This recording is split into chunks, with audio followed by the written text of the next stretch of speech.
Can only imagine what the desire was for Moses, as we heard in our first reading today from the book of Numbers, when he said, "Would that all the people of the Lord were prophets." In baptism, we are made priest, prophet, and king. We have been taken unto Christ, saved by his love, and given all the gifts that we need. So, for example, you as lay men and women, regardless of whether you're single, married, divorced, consecrated women, all of us who've been baptized, what it means to have priestly gifts is that your prayers have spiritual power. Your sacrifices you offer to God for the holiness of others and the growth of holiness for ourselves has the Spirit of God alive within you. And each of us who've been baptized have the prophetic graces, that is, to teach, to share the good news of God in every single context we're in season and out of season. We have everything we need to be prophets in the world today because God has given us his own Spirit. And each of us have been given the grace because of Christ to be kingly, to govern our own lives, and to help advocate in the governing of others, in our civil society, in your businesses, your families, your relationships. You have everything you need. You have the prophetic gifts of God.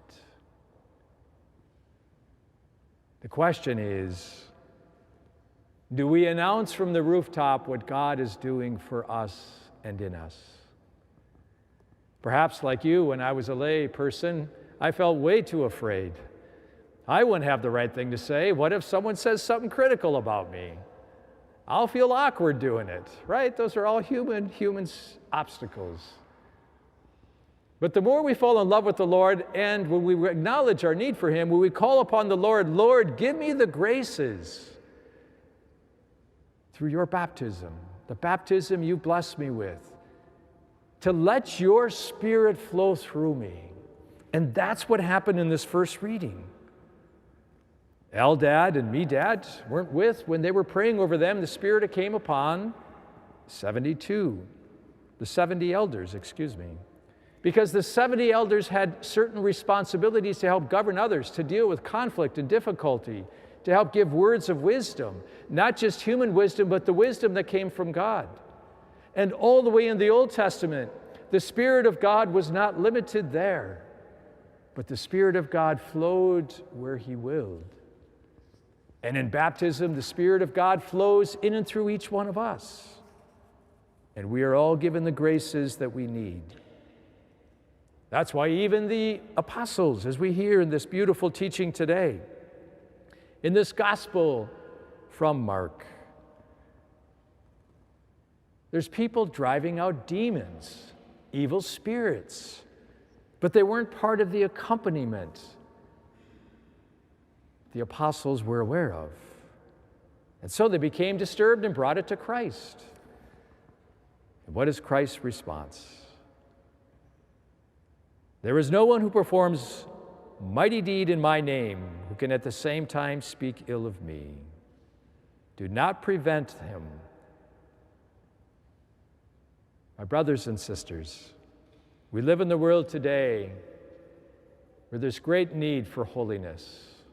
The priestly office that you have and that I have, the deacons have, religious sisters, and consecrated men and women. The world is in need of prophets, every single one of us, to go out and share the good news with every person we know, but also to name that which is not of God. Let the Spirit of God flow through us as he so wills, so that all that is true, good, and beautiful is known and loved and experienced. And every single one of us is entrusted to govern in our own lives and in the ways we have with others.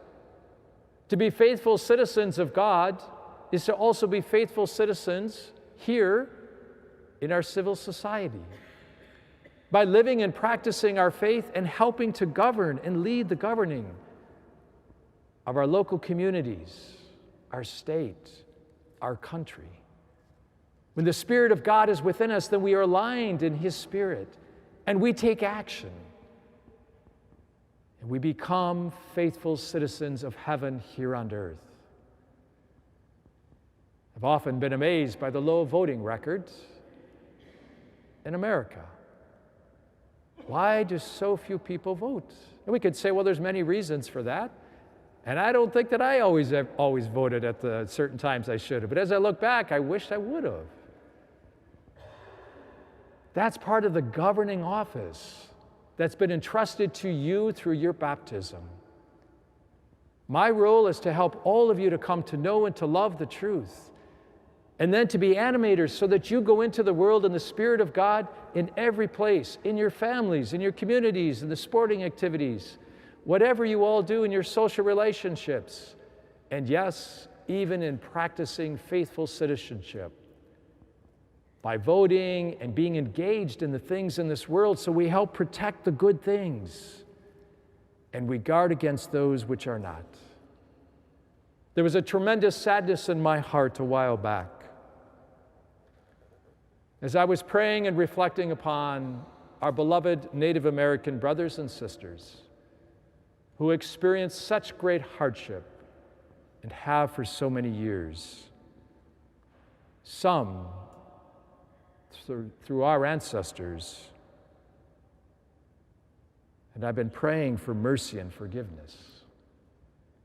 Reflecting back on our brothers and sisters from the African community who suffered so much in slavery. How is that possible? At one point in our history, we thought slavery was okay. There's need for repentance, forgiveness, and protection, especially for the children, the young people, the elderly, the immigrants. And the sadness grew even stronger, the hardship, when I learned that the bloodshed within our country for those not yet born, high percentage are African Americans, Native Americans within our state, and Latinos.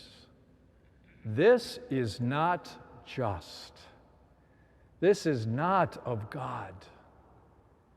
And what's happening in our state is there's influence from the outside because there's so much money.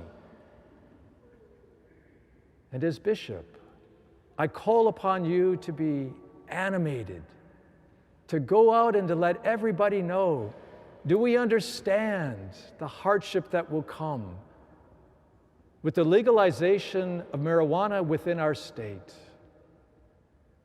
Just since the time there's been medical marijuana, the number of hardships and increased hardship that it brings to young people, to families, to society. You and I get to make a difference. We get to use the governing spirit that God has given us. We need to pray and sacrifice. We need to share the reality of the hardship it brings in states, in countries, and to people. We are back again with a tremendous threat to the unborn. But it's more than just the unborn.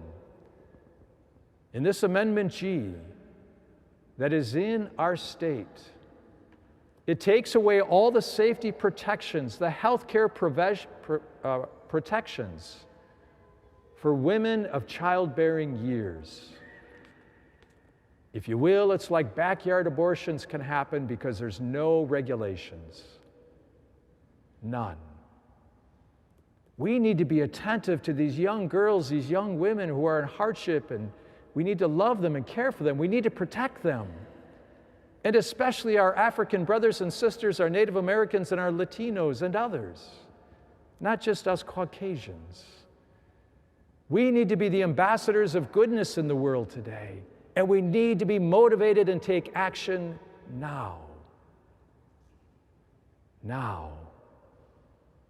Because too many little ones, whether it's legalizing of marijuana, whether it's abortion, whether it's whatever, all the trafficking that's going on,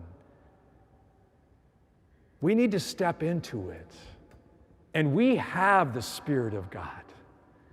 And God will give us the Spirit even if we get ridiculed as we speak about it in humility and charity, but to announce the reality. that all these protections will be taken away for the care of women, that the unborn all the way up to the time of birth have no rights. They do.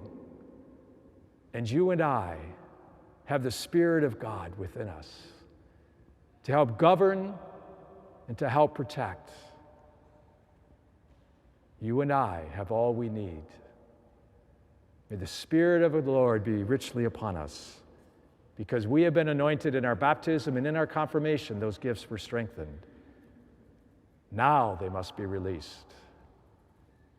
Now you might be very much like me and have been intending all along to make sure that I go and vote, but I forgot to put it on my calendar.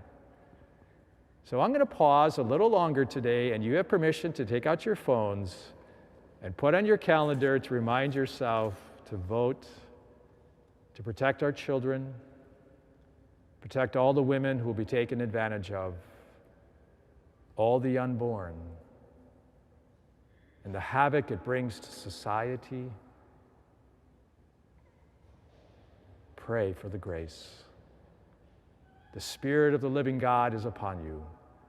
May that Spirit flow generously to everyone you know, and may you be animators and I of all that is good, true, and beautiful, and protect the beautiful gift of dignity of every person, especially remembering our Native Americans, our Latino brothers and sisters, and our African brothers and sisters. Pray for the grace and take action now.